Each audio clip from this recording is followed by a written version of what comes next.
transformado num novo homem. Deus tem poder para nos transformar em novas criaturas, amém? Deus tem poder, já fez isso desde o passado, assim como fez com Saul, e Ele pode transformar a nossa história. E Ele transforma a nossa história. Ele faz milagres. Em 2 Coríntios 5,17 está escrito: os que estão em Cristo, nova criatura são. As coisas velhas já passaram, eis que tudo se fez novo. Essa é uma vida espiritual a qual Deus tem poder para gerar dentro de nós. É uma coisa que para alguns é absurdo, para alguns parece inalcançável, para alguns parece não real. É sobrenatural e é verdadeiro, igreja. Isso aconteceu, o coração de Saul foi transformado num outro homem. E todos aqueles sinais aconteceram como Samuel disse. Ele foi renovado no seu espírito e passou a ser um homem capaz de fazer a obra de Deus, que Deus confiara a ele naquela hora. Ungido como rei de Israel, ele começou a governar Israel. E não apenas começou a governar, como as suas atitudes mostraram que ele tinha sim a unção de Deus para executar. A primeira guerra que ele foi motivado a lutar em favor de Israel, ele deu um grande livramento a Israel. Ele venceu esta guerra contra os filisteus. Aqueles que Deus transforma, aqueles que Deus renova, aqueles que são transformados em novas criaturas, eles têm poder do Altíssimo.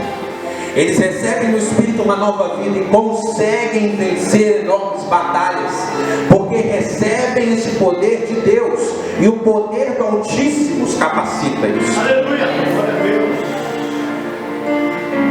Mas Deus deu uma visão ainda mais ampla. Porque uma coisa que costuma acontecer com a gente hoje em dia, principalmente através de Cristo, é a gente achar que por batizarmos em Jesus, nascermos no Espírito, que todas as coisas estão resolvidas.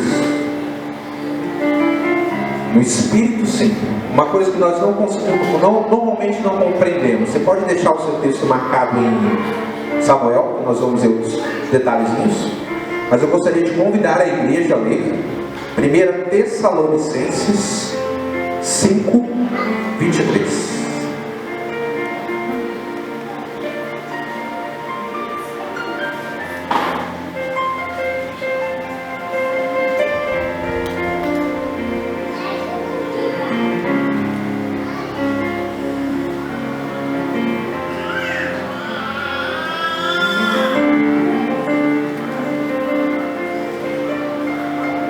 Quem ainda está achando, diga misericórdia.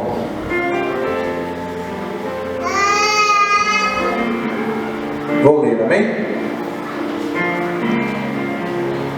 1 Tessalonicenses 5,23 nos revela o seguinte: que o próprio Deus da paz o santifique inteiramente, que todo o espírito, a alma e o corpo de vocês sejam preservados irrepreensíveis na vinda de nosso Senhor Jesus Cristo. Então presta atenção, igreja. Que todo o vosso espírito, que toda a vossa alma, que todo o vosso corpo. Essa é uma coisa da qual muitas vezes foge ao nosso conhecimento, como chegamos ao Evangelho, como nascemos como novas criaturas, nos tornamos novos crentes, e não entendemos muitas vezes as batalhas que vêm a seguir. Mas a história de Saul, ela vai explicar. A questão é que no Espírito nós somos renovados, mas a nossa memória não se apagou. A nossa alma, ela não foi retirada do nada. Ela foi lavada, ela foi perdoada, mas ela tem que ser transformada. Ela tem que ser purificada. Ela tem que aprender a se sujeitar ao Espírito de Deus. E nós fazemos isso através da libertação, através da leitura da palavra, como foi falado na última mensagem que eu estive aqui, através da santificação do Espírito. O Espírito está pronto, diz o Senhor, mas a alma, ela precisa de uma regeneração, de uma renovação a cada dia. E esse desconhecimento que muitas vezes nós como crentes temos nos gera alguns problemas. Porque muitas vezes nós estamos cheios do Espírito. Imagina aquela pessoa que recebeu a glória do Senhor e está cheia do Espírito. Ela fica vibrante, às vezes ela é batizada com o Espírito Santo, ela tem um renovo de Deus, ela fica achando que está tudo pronto, está tudo certo. E em muitos aspectos está. Mas aí de repente vem uma antiga tentação. algo que era forte na alma. Ou de repente vem uma prova, uma dificuldade, que faz com que surja uma reação, um sentimento dentro daquela pessoa, que ele nunca antes experimentara, que parecia que estava escondido, de repente vem à tona as provas, as provações de Deus. Isso acontece por causa da nossa alma. A nossa alma, ela não é renovada em todo o seu contexto assim, como no Espírito é. Nossa memória, a gente não toma uma pancada quando a gente se batiza e esquece, tem aquela amnésia em relação a tudo. E olha o que acontece com Saul. Em Gálatas 5:17, diz que a nossa luta, há uma luta entre a carne e o Espírito. Pois a carne deseja o que é contrário ao Espírito, o Espírito que é contrário à carne. Eles estão em conflito um com o outro, de modo que vocês não sabem, não fazem o que desejam. Mas se vocês são guiados pelo Espírito, não estão debaixo da lei. Essa luta sobre a carne, parte dela está falando justamente sobre essa luta sobre o conteúdo da alma. Aquele conteúdo que precisa ser renovado, é renovado pela palavra, mas por princípios espirituais a qual a palavra mostra. Em Gálatas 3:3, eu vou ler esse texto apenas para que os irmãos entendam o contexto da história de Samuel, ao qual eu comecei a explicar, a história de Saul.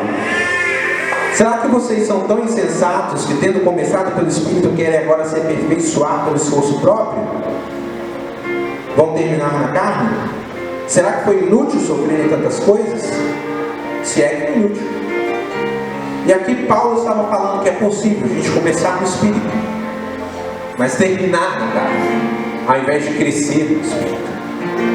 É totalmente possível nascer de novo, ter um Espírito renovado, mas depois de um tempo, de uma provação, de uma tentação, de alguma dificuldade, se deixar levar pela fraqueza, pela provação, e voltar ao conteúdo da alma, que nos quer levar de volta a viver o modo antigo da carne, tudo aquilo que a alma foi alimentada durante toda a vida até o momento da sua conversão. Diz um pastor muito sábio, alma cretina, porque é verdade, a alma ela é simplesmente, na verdade, guiada, enquanto a gente está morto no Espírito, pelos impulsos da carne. E tudo aquilo que a gente aprende de errado, a gente tem que desaprender, e às vezes com dificuldade também.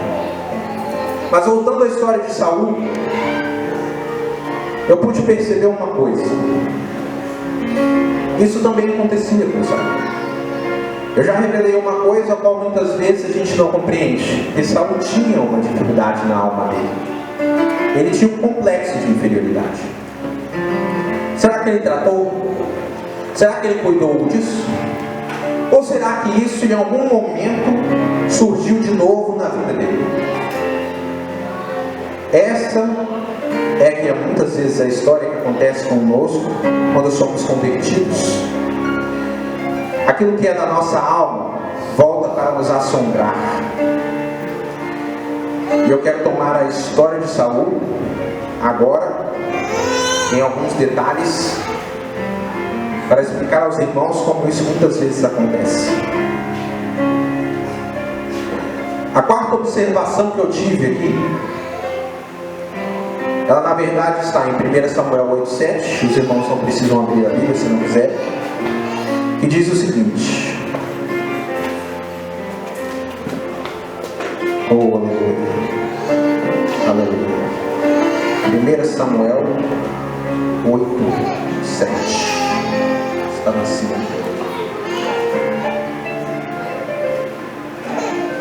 Diz assim a palavra do Senhor: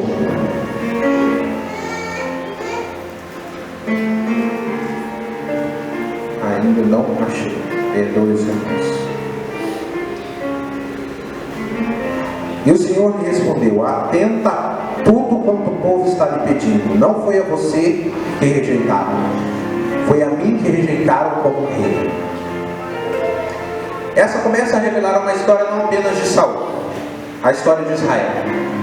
Antes mesmo de Saul ser eleito, o povo pressionou a Samuel, que era um juiz, um sacerdote naquela época, um profeta.